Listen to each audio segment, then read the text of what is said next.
పెద్దనైన నేను ఏర్పరచబడినదైన అమ్మగారికిని ఆమె పిల్లలకును శుభమని చెప్పి వ్రాయున్నది. నేను మాత్రమే కాక సత్యము ఎరిగిన వారందరూ మనలో నిలుచుచు మనతో ఎల్లప్పుడూ ఉండు సత్యమును బట్టి మిమ్మును నిజముగా ప్రేమించుచున్నాము.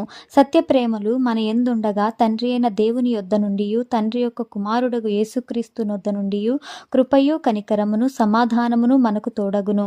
తండ్రి వలన మనము ఆజ్ఞను పొందిన ప్రకారము నీ పిల్లలలో కొందరు సత్యమును అనుసరించి నడుచుచుండుట కనుగొని బహుగా సంతోషించుచున్నాను. కాగా అమ్మ, క్రొత్త ఆజ్ఞ నీకు వ్రాసినట్టు కాదు, కానీ మొదట నుండి మనకు కలిగిన ఆజ్ఞనే వ్రాయిచు మనము ఒకరినొకరము ప్రేమింపవలనని నిన్ను వేడుకొనుచున్నాను. మనం ఆయన ఆజ్ఞల ప్రకారము నడుచుటయే ప్రేమ. మీరు మొదట నుండి వినిన ప్రకారము ప్రేమలో నడుచుకొనవలెను అనున్నదియే ఆ ఆజ్ఞ. యేసుక్రీస్తు శరీరధారి అయి వచ్చెనని ఒప్పుకొనని వంచకులు అనేకులు లోకములో బయలుదేరి ఉన్నారు. అట్టివాడే వంచకుడును క్రీస్తు విరోధియునై ఉన్నాడు. మేము మీ మధ్యను నెరవేర్చిన కార్యములను చెడగొట్టుకొనక మీరు పూర్ణ ఫలము పొందునట్లు జాగ్రత్తగా చూచుకొనుడి. క్రీస్తు బోధయందు నిలిచి ఉండక దానిని విడిచి ముందునకు సాగు ప్రతివాడును దేవుని అంగీకరింపనివాడు. ఆ బోధయందు నిలిచియుండువాడు తండ్రిని కుమారుని అంగీకరించువాడు. ఎవడైనను ఈ బోధను తేక మీ యొద్దకు వచ్చిన ఎడల వానిని మీ ఇంట చేర్చుకొనవద్దు. శుభమని వానితో చెప్పను వద్దు. శుభమని వానితో చెప్పువాడు వాని దుష్ట క్రియలలో పాలివాడగును. అనేక సంగతులు మీకు వ్రాయవలసి ఉండియు సిరాతోనూ కాగితముతోనూ వ్రాయ మనస్సు లేక మీ సంతోషము పరిపూర్ణమవునట్లు మిమ్మును కలుసుకొని ముఖాముఖిగా మాటలాడ నిరీక్షించుచున్నాను. ఏర్పరచబడిన నీ సహోదరి పిల్లలు నీకు వందనములు చెప్పుచున్నారు.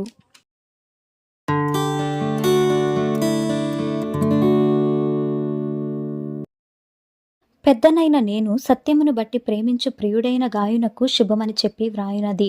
ప్రియుడా, నీ ఆత్మ వర్ధిల్లుచున్న ప్రకారము నీవు అన్ని విషయములోనూ వర్ధిల్లుచు సౌఖ్యముగా ఉండవలనని ప్రార్థించుచున్నాను. నీవు సత్యమును అనుసరించి నడుచుకొనుచున్నావు కనుక సహోదరులు వచ్చి నీ సత్య ప్రవర్తనను గూర్చి సాక్ష్యము చెప్పగా విని బహుగా సంతోషించితిని. నా పిల్లలు సత్యమును అనుసరించి నడుచుకొనుచున్నారని వినుట కంటే నాకు ఎక్కువైన సంతోషము లేదు. ప్రియుడా, వారు పరదేశులైనను సహోదరులుగా ఉన్నవారికి నీవు చేసినదెల్లా విశ్వాసికి తగినట్టుగా చేయుచున్నావు. వారు నీ ప్రేమను గూర్చి సంఘము ఎదుట సాక్ష్యమిచ్చిరి. వారు అన్యజనుల వలన ఏమియూ తీసుకొనక ఆయన నామము నిమిత్తము బయలుదేరిరి కనుక దేవునికి తగినట్టుగా నీవు వారిని సాగనంపిన ఎడల నీకు యుక్తముగా ఉండును. మనము సత్యమునకు సహాయకులమవునట్లు అట్టివారికి ఉపచారము చేయబద్దులమై ఉన్నాము. నేను సంగమునకు ఒక సంగతి వ్రాసి తిని, అయితే వారిలో ప్రధానత్వము కోరుచున్న దియోత్రెఫే మమ్మును అంగీకరించుటలేదు. వాడు మమ్మును గూర్చి చెడ్డమాటలు వదరుచు అది చాలనట్టుగా సహోదరులను తానే చేర్చుకొనక వారిని చేర్చుకొన మనస్సు గలవారిని కూడా ఆటంకపరచుచు సంఘములో నుండి వారిని వెలివేయుచున్నాడు. అందుచేత నేను వచ్చినప్పుడు వాడు చేయుచున్న క్రియలను జ్ఞాపకము చేసుకొందును. ప్రియుడా, చెడు కార్యమును కాక మంచి కార్యమును అనుసరించి నడుచుకొనుము. మేలు చేయువాడు దేవుని సంబంధి, కీడు చేయువాడు దేవుని చూచినవాడు కాడు.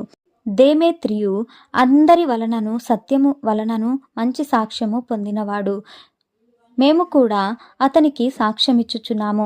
మా సాక్ష్యము సత్యమైనదని నీవెరుగుదువు. అనేక సంగతులు మీకు వ్రాయవలసి ఉన్నది, కానీ సిరాతోనూ కలముతోనూ నీకు వ్రాయ నాకిష్టము లేదు. శీఘ్రముగా నిన్ను చూడ నిరీక్షించుచున్నాను. అప్పుడు ముఖాముఖిగా మాటలాడుకొనెదము. నీకు సమాధానము కలుగునుగాక.